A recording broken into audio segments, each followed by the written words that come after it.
clears up they will probably have more demons to fight. We charge straight at them to defend the stairway to the second level of the castle and hold them in the courtyard for as long as possible. We will then create a shield wall at the top of the stairway forcing the demons into a bottleneck, and if they broke though that we will have to fall back to the hallway at the other side of the castle and for yet another shield wall covered with a spear wall. Then if they break that we go onto the roof, which the doorway there will lead them into a bottleneck, and the stairway will be covered with wood and hay and they will be covered with oils. Once the White Knights all are in the roof we set fire to the hay, burning whoever is on the middle floor because everywhere will be booby-trapped with gunpowder explosives. We then await the rest on the roof where we will make our last stand and hopefully somehow come out alive. Any questions? Good, now get to work on the traps. Chapter 19 Battle of Holy Island. The sky had become clear and the stars were out with yet another full moon, but around the outside of the castle it was misty, and Nathan come towards Lee and said, Lee, listen, if you're the last defender alive and you're about to be murdered and the women is no longer in your hands, light this fuse, it will blow the castle and everything in it will be gone, so no matter what happens Death will suffer heavily losses. So Ye took the torch and nodded. We then sorted the defenses out and then Ye stood at the corner of the roof with Mongisha and she said, Lee, if we don't make it through and you're the last man alive and I want you to take this, it's poison, it will kill you slowly but you won't feel anything, you will just feel normal because I know Death wants to keep you alive so he can take you to Satan so he can deal with you because you cheated Death, so promise me you will take it. So Ye nodded and took the poison off her and put it in his pocket, but as Ye looked over the castle wall he saw this crooked shadow walking towards the castle gate. It looked like an old man and they let him in and he come to the top of the castle and it was Shuya the samurai who brought Lee up and he said, I have come to tell you something important, that women over there can also save Earth but she has to be in the demon world or hell, and Death in hell and Satan in heaven, and if she dies in the demon world the gateways will be locked for 2000 years and evil will be almost destroyed. Ye knew he was right and then he said, now I have crafted a new sword for myself and I am going to give all my power and energy to fight all the evil alongside you, my son. Ye just smiled and said, if that's what will make you happy, I'm happy for you. And then Ye went back over to Mongisha ready to protect her. Stuart was talking to Nathan and he said, how many men do we have? Nathan said, we have 3009 men. It isn't looking good but it's better than nothing to fight with. At that moment we heard drums in the misty dark and shadows appear over the walls in the forests and all around the castle there was dark figures who turned out to be demons, and the sky become clouded and it turned red and rain began to fall. The demons then began to taunt at the White Knights to scare them, but they weren't so easily afraid. They began to move to the castle slowly and the drawbridge was fitted with barrels of gunpowder, and when the demons were on trying to batter down the gate, Clavery blew the drawbridge and killed the demons, but it also blew a hole in the gate which was bad, so they had to get the shield men to quickly brace the gate because the drawbridge wasn't fully destroyed and you could still get across, and Slive called the charge on the castle and Nathan screamed, shield wall commenced. The shield wall was made and the demons were hitting the shield wall trying to break the shields, but the shield men had swords and slicing the demons' throats and cutting their limbs off. Stuart then shouted spears, and then the spear men then launched their spears over the shield wall and into the demons. One of the spear hit Fret Grog and killed him, so his troops become under the control of Death. The demons continued their push and eventually the shields were destroyed and the White Knights were fighting with just swords to protect them, and some White Knights were being thrown to the ground and being stabbed to death, and others were on the wall and with demons on top of them biting their necks and slicing their throats, and the demons killed the White Knights at the gates and come into the courtyard and discovered it was empty, and they were ordered to get into a circle in the middle of the courtyard in case of ambush until the rest of the army got inside, and when there was quite a few, John lit the fuse and set the whole courtyard set on fire and burned over 800 demons alive, and on the second level the shield wall was standing by this time more men and twice the spears and was captained by John. John then said, reform the line, reform the line, spears behind, shields, swords behind me, ready to charge with me. Slive and Ravel were with the next set of demons who pushed through the bottleneck, and Ravel pushed to charge on the shield wall, and most were just cut down by the shield or destroyed by the spears, and then the shields were dropped, swords were drawn, and John called the charge on the demons, and two sides clashed, and Ravel wanted to kill John because Ravel was in America as well, and John fought him one-on-one but ran on the boat to England, so Ravel went straight after John while John was dodging swings of swords by demons and slicing heads off and cutting throats. Ravel then reached John and said, there's no escape now. John turned round and smirked and said, I won't run this time, Ravel, come on one-on-one, me and you. Ravel then gave a smile showing his green teeth and black gums and then ran towards him and went to slice at John's side, but John ducked and threw Ravel over his shoulder and put his sword inside Ravel's stomach and instantly killed him. But as that happened, Slivog then challenged John, and Slivog was a more powerful demon and taller, and Slivog had two swords and John blocked the first strike off Slivog, but the second sword cut his arm, and then John went to cut at Slivog's legs, but Slivog kneed him in the head and sliced his face, and John was badly cut, and Slivog started kicking John in the stomach and in the head till John could barely stand, but John lay on the floor, then got up and gave an evil look at Slivog, and Slivog just smirked and said, "Come on then, what you going do?" And John charged, dived on the floor and sliced Slivog's hand off, and John got up and fought, and even more twisting and dodging strikes from Slivog, and then John fell over a stone and twisted his ankle, and Slivog killed a nearby defender and stole his spear and threw it in John's chest and said, "That will be enough from you."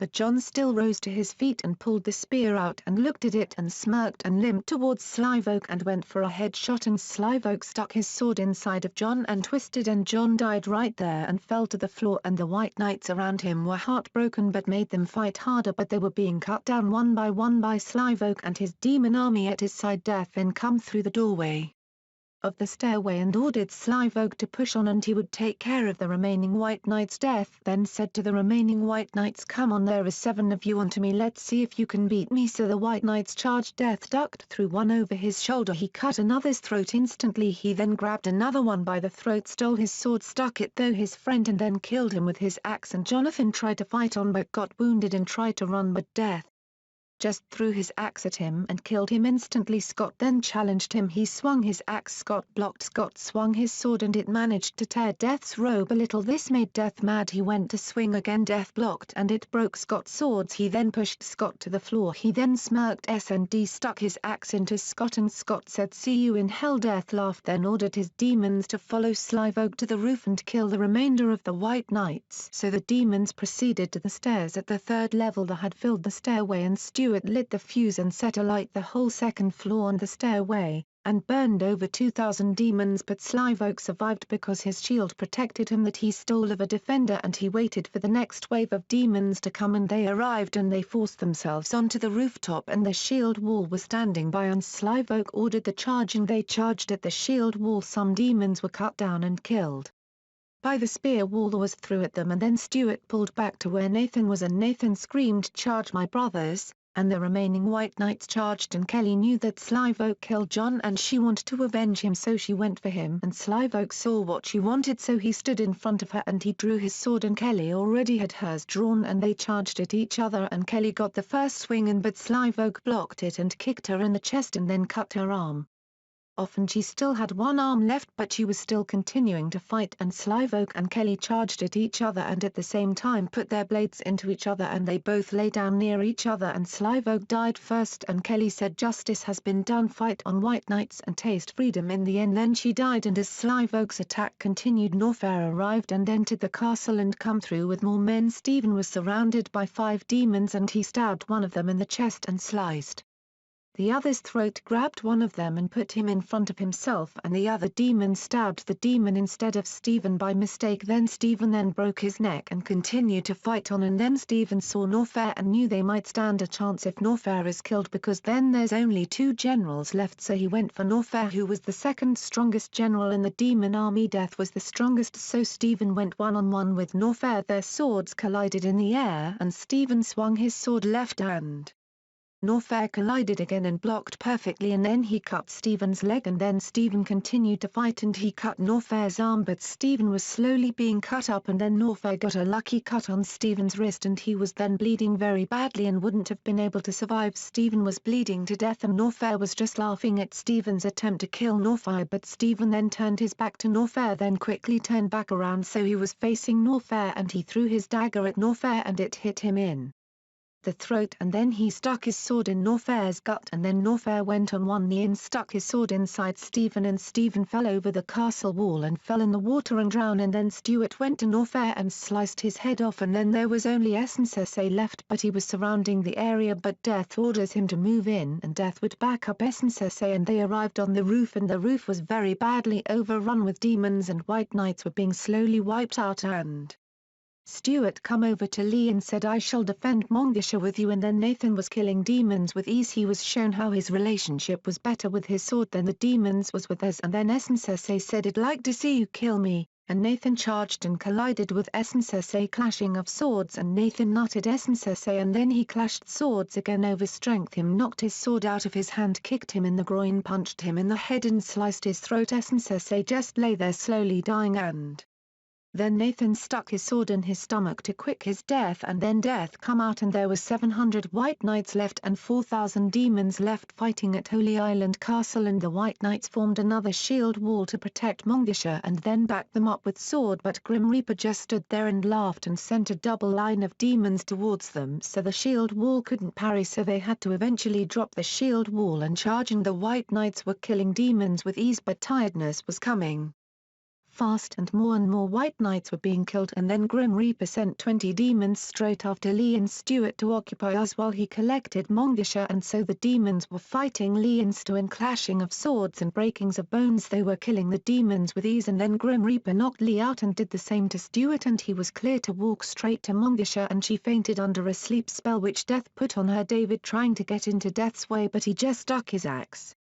inside David and killed him instantly, and then he got close to Montgisha and Nathan stood in the way of Grim Reaper, and Grim Reaper tried to stick his axe into him, but Nathan blocked and his axe was thrown out of his hand, so Grim Reaper grabbed a sword off a defender and stuck his sword through his back, and then he used the sword against Nathan, and they clashed with swords and held the stance, and Nathan said I won't let you win, Death, you can't possibly win, look at your army, it's been badly damaged, even if you win here and Satan gets defeated in heaven, God will come down and destroy you. Grim Reaper just laughed and said yeah, but the way things stand they're too much evil to be destroyed. You White Knights are beaten, there's only 20 of you left and you will be dead soon. You should never got in my way and going to cut your heart out and take it to God and force it down his throat. And they continued to fight, and Nathan was putting up a real good fight. He was blocking everything Reaper threw at him, and Reaper was doing the same when Nathan threw blows, and then he grabbed Nathan by the throat and said you fool, I know how the White Knights fight, I knew every move you were going to throw at me, now you will die. He threw Nathan into the wall and it snapped Nathan's spine and his ribcage pierced his lungs, so he was drowning in his